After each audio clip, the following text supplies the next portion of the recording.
Bonjour et bienvenue sur le plateau, sur l'Open Plateau, à l'occasion des rencontres nationales du réseau des missions locales en ce 10 mai 2019 à Montpellier. Nous sommes en compagnie de la mission locale Ouest Audois, avec Marion Sanginetto et Christine Le Breton. Pouvez-vous présenter votre initiative, s'il vous plaît ? Alors, on a mis au point un concept d'application pour que les jeunes puissent avoir les offres d'emploi toujours à la portée de poche. Donc, pour nous, le but, en fait, c'était de clairement mettre en place un système de jeu, mais en même temps, pour eux d'avoir accès en fait, à leur avenir professionnel, parce qu'on sait que pour eux, de venir en mission locale et d'être un peu, on va dire, malmené par le marché de l'emploi, c'est compliqué à vivre. Et donc on a voulu édulcorer tout ça avec une appli. Donc le but du jeu, en fait, pour le jeune, c'est de faire le maximum, de faire une to-do list et d'accomplir le maximum de tâches. Au fur et à mesure de sa quête, on va dire, il y a son avatar qui va évoluer. Donc un avatar qu'il a lui-même choisi, donc en fonction de son physique. Et avec l'univers métier de son choix. Donc ça peut aller de jardinier, mécanicien, un travail dans l'administratif aussi. Donc il y a divers univers métiers qui ont été mis en place. Et à partir de là, en fait, le jeune va pouvoir commencer et faire évoluer son avatar. Et ça, c'est comme je vous disais, c'est au fur et à mesure qu'il accomplit des tâches. Donc pour accomplir des tâches, on a mis en place avec Christine un système de tâches prédéfinies.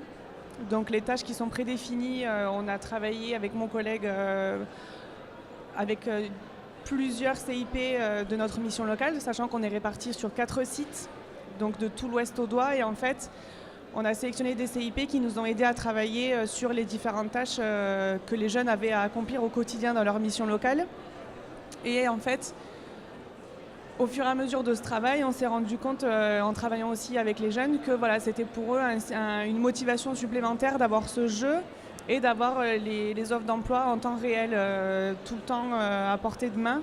Parce qu'on s'est rendu compte qu'en publiant les offres d'emploi directement sur notre page Facebook, les jeunes, dans 80% des cas, nous répondaient sur Messenger pour avoir accès à l'offre d'emploi. Donc du coup, on s'est dit que c'était un moyen supplémentaire de leur offrir cet accès-là. Et avec cette appli, ils ont le jeu, mais en même temps leur devoir professionnel dans un même système. Et c'est pour nous aussi un moyen de pouvoir pérenniser le lien avec leur CIP, parce qu'ils peuvent partager leur expérience sur l'appli avec leur CIP. Et leur CIP peut très bien leur dire aussi au cours d'un rendez-vous voilà, il faudrait peut-être que tu rajoutes ça à ta liste pour la semaine prochaine ou pour notre prochain rendez-vous. Donc voilà, donc pour nous, c'était un moyen de montrer aux jeunes aussi que son CIP, il se digitalise, qu'il se modernise et qu'il comprend son langage, parce que c'est quand même important pour un jeune, je pense, d'avoir un CIP, un interlocuteur en face de lui qui comprend en gros le langage jeune, quoi. Oui, nous on est le prestataire qui a aidé la mission locale, qui a aidé Marion. Et en fait, ce que je voulais rajouter, c'est que ce projet, c'est un projet aussi fait avec les jeunes. À l'origine, j'ai rencontré Jean-Pierre Munic, le directeur de la mission locale.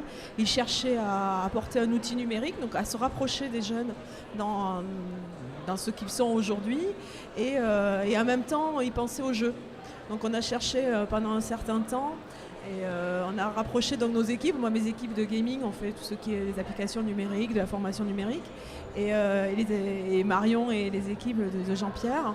Et ce qu'il y a eu d'extraordinaire dans ce projet pour moi, c'est qu'on a vraiment essayé d'impliquer les jeunes à chaque moment clé du projet. C'est eux qui ont choisi les avatars. C'est eux qui ont choisi cette idée d'application de to-do list gamifiée. On ne l'avait pas au début, on avait cherché des jeux, on avait cherché des jeux vidéo, on avait cherché tas de choses comme ça. Et en fait, c'est en discutant avec eux qu'on s'est rendu compte qu'ils avaient besoin d'avoir ce compagnon en plus du moment où... Puisque quand ils viennent, enfin nous on a appris ce que faisait la MLO1, mais quand ils viennent à la MLO1, ils rencontrent un conseiller, on leur pose des tas de questions, mais ils repartent avec rien. Et là, cet outil-là, ils ont un outil, ils ont un compagnon qui va les aider, qui va les accompagner. Et c'est ça dont ils ont besoin, qu'ils en fait part. C'est vrai, ce qui est vrai, c'est qu'aujourd'hui, en ayant rajouté les annonces d'emploi dessus, ça fait vraiment un outil qui est top parce qu'ils l'ont dans leur poche. Ils ont la MLOA dans leur poche. Je trouve ça extraordinaire. Et plus on avance, et les gens qu'on rencontre aujourd'hui, quand on a mis des jeunes devant l'outil, il y a une appétence en fait. Il y a une appétence. Donc pour nous, ce qui est important, c'est vraiment travailler avec eux pour le construire, travailler, avoir leur retour, regarder ce qu'ils utilisent, ce qu'ils n'utilisent pas. On a parlé de mobilité ce matin, peut-être qu'on aura parlé du permis de conduire, mais on n'a pas parlé du covoiturage. Voilà. Donc il y a des choses à rajouter, c'est une application qui va vivre et qui me paraît important de les écouter pour pouvoir leur donner. Parce que c'est vrai qu'aujourd'hui, ils sont tous connectés, donc ça me paraît important que les missions locales le soient aussi. Et cette application, elle a été créée quand en fait? Très récemment, on a travaillé depuis 6 mois à peu près. Ouais, on a commencé à travailler dessus réellement fin octobre. On travaillait sur le planning. Début octobre, on commençait vraiment à se poser la question de quel format on allait choisir pour les jeunes, parce qu'au départ, on était parti sur un serious game. Donc il y a Skill Pass, je pense, qui est assez connu dans les missions locales parce que c'est ce qu'ils utilisent en garantie jeune. Et on s'était dit que le serious game était très bien, mais pour un usage collectif, interne, en garantie jeune pour les jeunes chez eux, je pense que le serious game n'était pas le format adapté, et c'est pour ça que l'appli, on était quasiment sûr d'utiliser le bon canal de communication pour parler avec eux et être... Parce que notre but, c'était vraiment de devoir s'adapter à leur langage et à leurs habitudes numériques. Donc du coup, on a commencé clairement le projet. Ça a commencé vraiment en décembre, parce que vraiment... fin novembre, parce que pendant un mois, vraiment, on a cherché, on a fait une étude de terrain avec les jeunes. On avait besoin d'avoir leur ressenti. C'est vraiment fin novembre qu'on a commencé. On a vraiment tous les moments clés. Pour moi, ce qui a été vraiment important, c'est tous les moments clés. On a fait des personas, on a travaillé avec l'expérience de l'utilisateur, et l'utilisateur, c'est le jeune. Donc on n'avait pas le choix donc ça, c'est tous ces moments-là clés. Et une fois qu'on a su ce qu'on faisait, après ça allait beaucoup plus vite, puisqu'en fait c'était clair, on leur faisait valider les éléments clés, et on est sorti à fin février, début mars. Ouais, on était sûr de ne pas se planter, entre guillemets, parce qu'on a vraiment fait un questionnaire que chaque jeune de GJ a rempli. On a vraiment fait une étude de A à Z pour être sûr qu'on se trompait pas, quoi. Ok. L'idée vient de vous directement, je veux dire, ça vient pas d'un jeune ou qui a eu l'idée de l'application qui pourrait marcher éventuellement? Alors si, parce que tous les moments clés, comme Christine vous disait, ont été les jeunes ont été mis à contribution. Maintenant, on s'était dit que la to-do list, à un moment donné, c'était quelque chose, à ce moment-là, et ça l'est toujours, c'est quelque chose qui est à la mode, parce qu'il y a les bullet journal, je ne sais pas si vous connaissez, c'est les fameux journaux où on fait une liste de toute sa semaine, et voilà. Et je voyais des jeunes, ma soeur, ma petite soeur, plein de jeunes qui s'en servaient. Moi, la première, nous, on a un tableau, par exemple, on a un tableau digital qui s'appelle Trello, et on s'en sert tout le temps. Et on s'était dit que c'était satisfaisant pour un jeune de cocher quelque chose qui vient d'être fait. En fait, c'est vraiment ce côté de satisfaction d'un devoir accompli, on va dire. Il coche la case, son avatar évolue. Ça peut paraître anodin, mais pour un jeune, c'est super cool de se dire que voilà, j'ai cette appli, et quand je clique sur un truc et que mon avatar il évolue, je me dis c'est ça en moins à faire aujourd'hui, et je peux faire autre chose demain, et c'est vraiment ce côté satisfaisant de se dire je coche et ce qui est fait n'est plus à faire, entre guillemets. Sur l'aspect, est-ce que à quoi les jeunes ont participé, par exemple, il y a une anecdote qui est intéressante, c'est qu'on a fait plusieurs schémas d'avatar. Donc chez nous, on a des jeunes aussi, des jeunes, une jeune graphiste avait fait deux versions. On avait voté en interne, on avait choisi, on a envoyé ça à Marion, et Marion est allée voir les jeunes, et elle leur a posé la question. Et elle est revenue avec l'autre option en disant c'est sûr à 100%.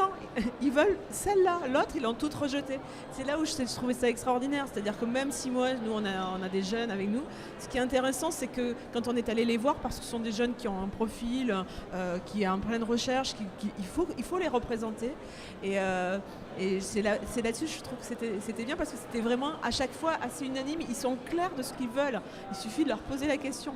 Donc voilà. Donc c'était pour dire, est-ce qu'ils ont participé? Oui, ils ont participé. Ok. Je vous remercie beaucoup de votre discours. On va enchaîner sur un prochain invité dans quelques minutes. Nous sommes toujours en direct de Montpellier sur l'Open Plateau. Nous accueillons Arnaud Racoteau, membre de Radioactif. Peux-tu nous présenter Radioactif, s'il te plaît? Bonjour, Radioactif, c'est un réseau national des web radios de mission locale.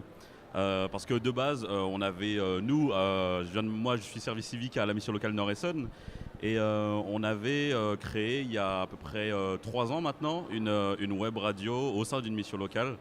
Et en fait, on s'est dit, mais pourquoi pas créer un réseau national pour avoir une portée beaucoup plus importante, et avec plein d'autres missions locales qui avaient une web radio associative au sein de leur structure. Et donc c'est pour ça qu'on a créé ça. Les premières missions locales à participer, il y avait la mission locale de Dinan, il y avait la mission locale Nord-Essonne, et il y avait aussi une MJC qui est à Limours, qui est en région parisienne. Et donc c'est comme ça que c'est parti.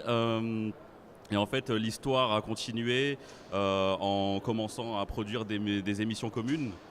Et en fait des émissions communes sur lesquelles on travaille tous ensemble. On arrive quand même à avoir des conférences de rédaction ensemble, même si on est un peu aux 4 coins de la France.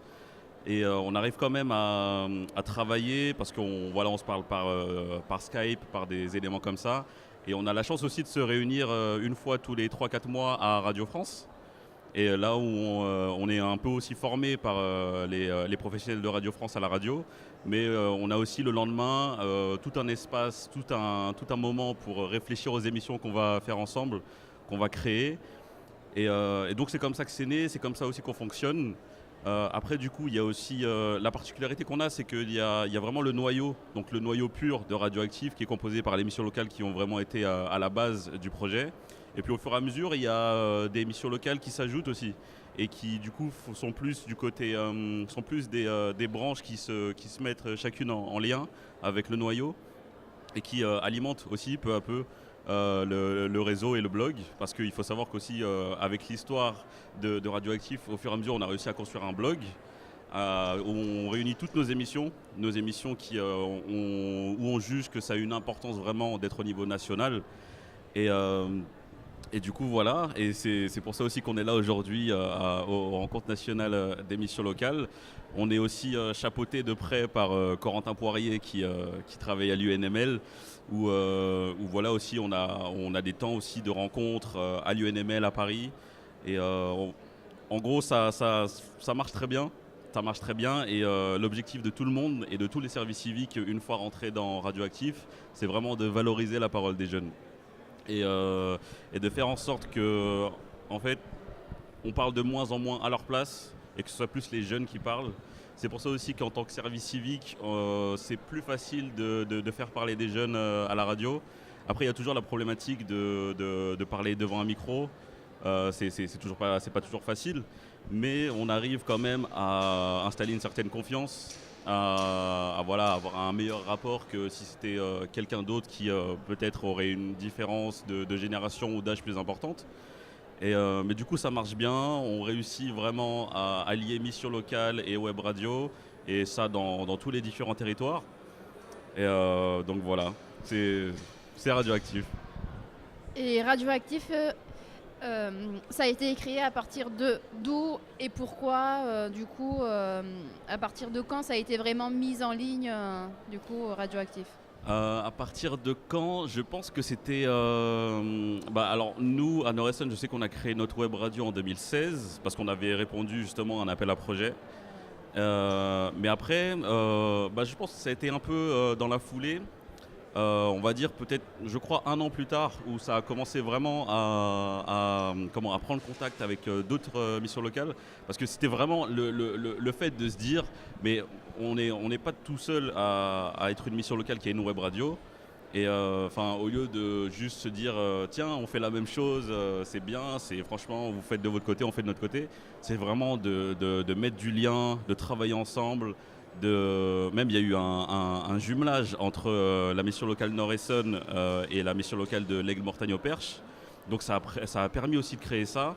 Ça a permis aussi d'échanger aussi sur les différents moyens de fonctionner entre missions locales de différents territoires.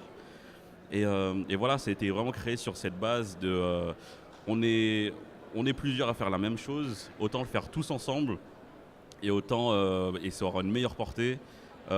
Libérer la parole des jeunes, c'est vraiment un intérêt pas seulement local mais vraiment national. Et voilà. Et c'est quoi les projets à venir pour Radioactif ? Les projets à venir, alors vraiment proche, cet après-midi on va publier une émission, une émission sur les rencontres nationales des missions locales. Sinon les projets à venir, là on a une nouvelle rencontre à Radio France qui va arriver en juin. Et puis après pour l'instant on n'a pas encore déterminé et ce sera justement l'occasion de déterminer les émissions qu'on fera pour les mois à venir. Mais du coup, ouais, le programme là, c'est juste la publication aujourd'hui de ce qu'on a fait pendant tous ces 2 jours. Et la prochaine étape, c'est les rencontres à Radio France. Okay. Je te remercie pour ton intervention. Dans quelques minutes, on passera à notre invité. Merci beaucoup. Merci à toi. Nous sommes toujours en direct de Montpellier, de l'Open Plateau. Je suis en compagnie de Magali Budel, directrice mission locale Est de l'île de Réunion. Bienvenue à vous. Pouvez-vous présenter votre initiative, s'il vous plaît ? Merci de nous avoir invités. Nous avons créé un garage social. Ça a été possible parce que nous avons été sollicités par la DGSCS pour mettre en place le programme Investissement d'avenir sur la Réunion. Et c'est dans ce cadre que nous avons proposé ce projet de garage social et que nous avons obtenu des financements. Donc aujourd'hui, le garage est à sa 2e année de fonctionnement. Et nous réparons des véhicules pour des personnes qui n'ont pas beaucoup de moyens. Nous faisons également des locations et des ventes de véhicules. Le garage social fonctionne à partir d'un atelier chantier d'insertion mécanique. Donc, il permet aussi l'embauche de 8 personnes qui sont encadrées par un mécanicien encadrant technique. Et ce sont des jeunes qui réparent les voitures des clients sous l'égide de l'encadrant technique pour s'assurer que tout est bien fait comme il le faut.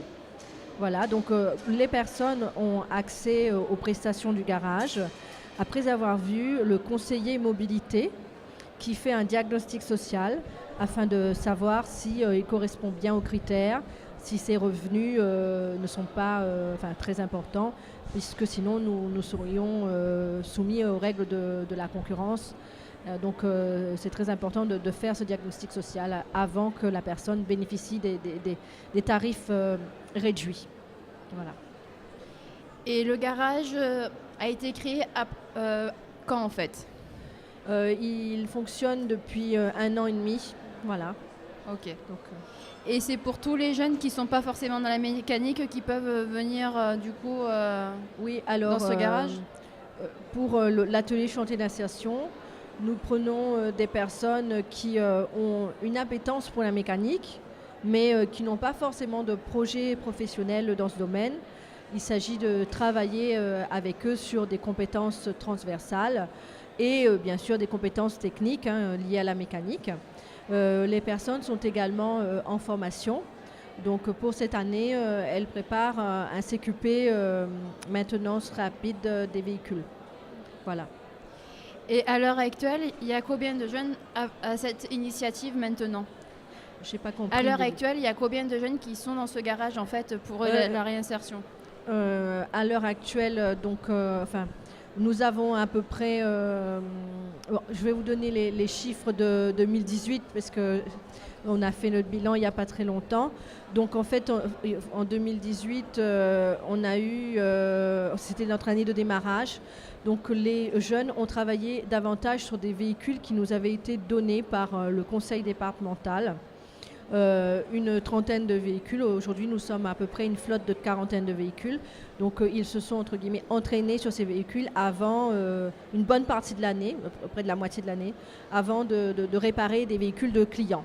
Donc, sinon, nous avons eu 42 réparations, 24 locations et les ventes, on a commencé que cette année. Ok. Et est-ce que grâce à cette action, est-ce que déjà on peut trouver un emploi dans la mécanique suite à tout ça? Oui, donc les personnes, ça permet d'aller vers, par exemple, un contrat d'apprentissage qui permettrait d'avoir un diplôme plus élevé dans le domaine de la mécanique. Ou sinon, on a aussi des gens qui vont vers un tout autre domaine. Parce que, comme je vous disais, ça permet de développer des compétences qui sont utiles dans n'importe quel emploi, comme la ponctualité, la rigueur, le sens du service client, voilà, plein de choses comme ça. Je vous remercie beaucoup de votre Merci. intervention. Ce plateau Open est fini. On vous remercie à tous. Merci, à bientôt. Au revoir. Merci, au revoir.